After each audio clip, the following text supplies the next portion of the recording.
మహాభారత యుద్ధం తర్వాత శ్రీకృష్ణుడు ఎలా తన అవతారాన్ని చాలించాడో దానికి సంబంధించినటువంటి ఒక ఆసక్తికరమైన కథను గురించి ఈరోజు నేను మీకు చెప్పబోతున్నాను. 18 రోజుల పాటు కురుక్షేత్ర మహాయుద్ధం జరిగింది. ఆ యుద్ధంలో చాలామంది చనిపోతారు. అయితే కౌరవులంతా ఆ యుద్ధంలో మరణించారు. యుద్ధ భూమిలో శవాలుగా పడి ఉన్న తన బిడ్డలను చూసి గాంధారి తట్టుకోలేకపోయింది.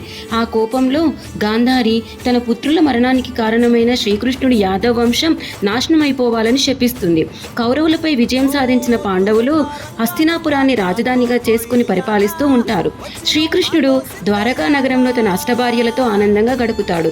ఒకరోజు మహర్షులంతా శ్రీకృష్ణుడి దర్శనానికి వచ్చారు.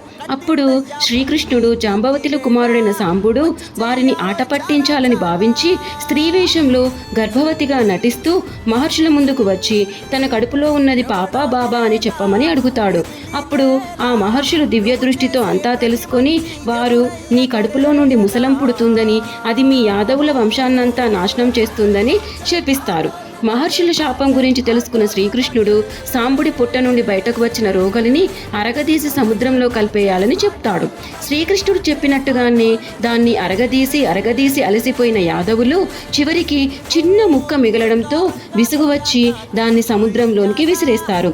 అయితే అలా విసిరేసిన రాయి కొన్ని రోజులకు సముద్రం ఒడ్డుకు కొట్టుకు వస్తుంది. అలా వచ్చిన రాయి ఓ వేటగాడికి దొరుకుతుంది. దానితో ఆ వేటగాడు బాణాన్ని తయారు చేసుకుంటాడు. అప్పుడే శ్రీకృష్ణుడికి తన అవతారం పరిసమాప్తికి సమయం ఆసన్నమైనదని భావించి శ్రీకృష్ణుడు తన అస్త్రశస్త్రాలను పరిత్యజించి ప్రభాస తీర్థానికి చేరుకొని ఒక చెట్టు కింద విశ్రమిస్తాడు. ఎప్పుడైతే కృష్ణుడు ద్వారకను వదిలివేస్తాడో ద్వారకా నగరం కొంచెం కొంచెం సముద్రంలోనికి మునిగిపోతూ ఉంటుంది. చెట్టు కింద శ్రీకృష్ణుడు తన 2 కాళ్లను చాపుకొని విశ్రాంతి తీసుకుంటుండగా జింకను తరుముతూ అటుగా వస్తున్న వేటగాడు దూరం నుండి మెరుస్తున్న శ్రీకృష్ణుడివి కాళ్లను చూసి జింక అనుకుని ముసలంతో తయారు చేసిన బాణాన్ని విడుస్తాడు. అయితే ఆ బాణం విషపూరితమైనది అవడం వల్ల శ్రీకృష్ణుడి పాదాన్ని తాకగానే కృష్ణుడు అక్కడే తన దేహాన్ని విడుస్తాడు. శ్రీకృష్ణుని మరణానికి కారణమైన నిషాదుడే పూర్వజన్మలో శ్రీరాముడు చాటు నుండి సంహరించిన వాలి.